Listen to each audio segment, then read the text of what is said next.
นี่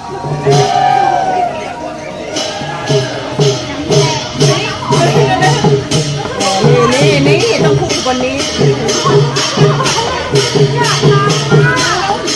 ไม่ได้เดี๋ยวเขามาลงไปก่อนแล้ววิ่งขึ้นมา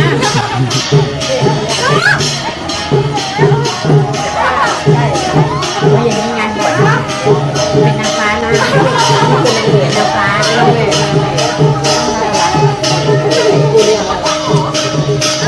ถ่ายรูปดูสวยนี่ตั้งเซตเลย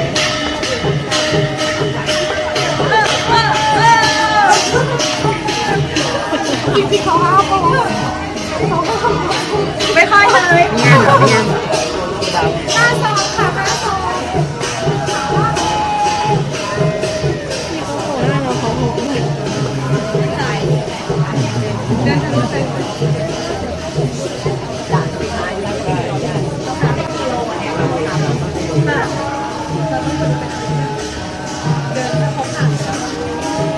ไม่การเสร็จแล้วก็ไปเลยเพราะว่าจะได้ออกมากับเจ้าสาวเนี่ยสวยอ่ะไปถ่ายรูปกับลูกเนี่ยขอใหม่เนี่ยส่งให้เนี่ยสีชมพูไม่เอาสีชมพูไม่เอาคุณพ่อเจ้าของสวนยางนะคะซองเดียวไม่เอาเขาบอกว่าเป็นคู่เป็นคู่ของครูเบิ้ลด้วยนะเป็นคู่เบิ้ลนะคะครูเบิ้ลด้วยพอดีแล้วคู่เบิ้ลสีชมพูก็ยังไม่มีนะคะก็ยังกินสีชมพูไม่เอาชมพูไม่เอาตอนแรกค่ะเอาตอนนี้ค่ะคู่เบิ้ลนะคะอยากไปหาเจ้าสาวแย่แล้วครับโอเคได้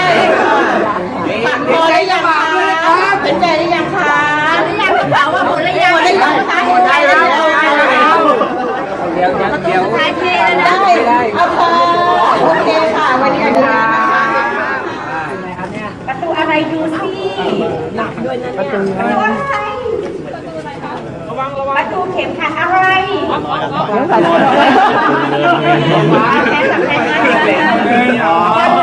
คนเราทำงานเพื่ออะไรไม่เห็นครับ และแต่งงานเพื่ออะไรตอบไม่ถูกสร้างครอบครัวที่มั่นคงครับและก่อนที่จะไปมีครอบครัวต้องผ่านอะไรผ่านอะไรตรงนี้งานผู้ใหญ่ครับแล้วผู้ใหญ่เป็นอะไรก่อนจะบ้านไปสี่แล้วใครผู้ใหญ่ต้องการความสามารถสีเทาย่างได้ผู้ใหญ่เอาไหมโอ้เอาไม่เวิร์กครับจะถูกกับแรงแรง โอ้ยอันเนี้ยไม่เอา มันน้อยไปขากลับยังไม่ได้เลยสิขากลับแล้วคนนู้นนี่ค่ะคนนู้นมาจากไหนก็ส่งไปอันนี้ค่าแท็กซี่ยังไม่ได้นะขากลับนะมาจากมาบูยังไม่ไปไม่เลยไม่ได้แล้วเมื่อกี้ไม่ด่านแรกเลยนะเดี๋ยวมาเจอด่านแรกแล้วจะเปล่าแค่ขามาใช่ไหมขากลับยังไม่ได้เนาะกลับชลบุรีเดี๋ยวไปส่งไม่ส่งชุมพรนะราชหรอกเป็นชุมพรอ้าวสีอะไรอ่ะอันนี้สีชมพูครับไม่บอกยังไม่พอยังขอบคุณนะครับ5 6 7 8 9 10เจ้าบ่าวเริ่มเหนื่อยแล้วนะฮะเจ้าบ่าวนะครับระหว่างทางที่ดูแลความรักกันเนี่ยเจ้าบ่าวครับดูแลหัวใจของเจ้าสาวแบบไป2 ปีก็มีการเวลาเจ้าสาวเขาว่าเจ้าบ่าวมีพี่น้องเนี่ยซื้อขนมกินเลยขนมที่ชอบเป็นในขนมข้าวหลามครับโอเคเลยแล้วหายเลยนะแล้วเจ้าบ่าวเคยมีนอนเจ้าสาวไหมครับมีร้านเลยร้านตอนนี้เป็นเรื่องอะไรครับเลี้ยงหน่อยนะเพื่อที่รักษาตัว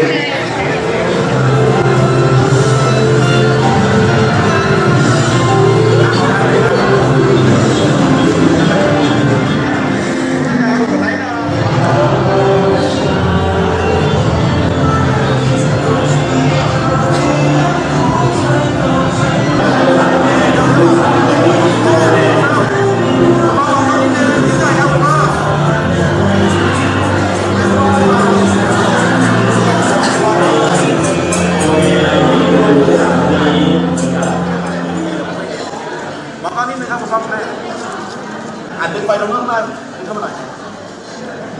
แป๊บนึงนะครับโอเคหนึ่งสองสาม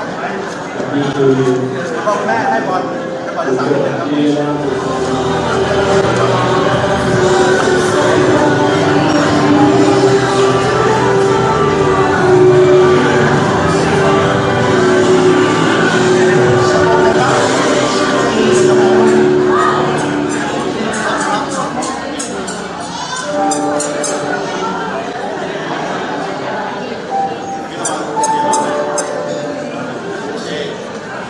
กระบะขึ้นหน้านิดนึงกระบะขึ้นหน้านิดนึงครับผมขึ้นอีก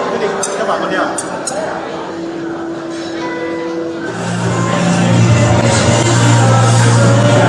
อ่านไหมไปพบน้องใหญ่ไม่ได้พบน้องใหญ่อ่านไหม ก็จะหยิบมาแล้ว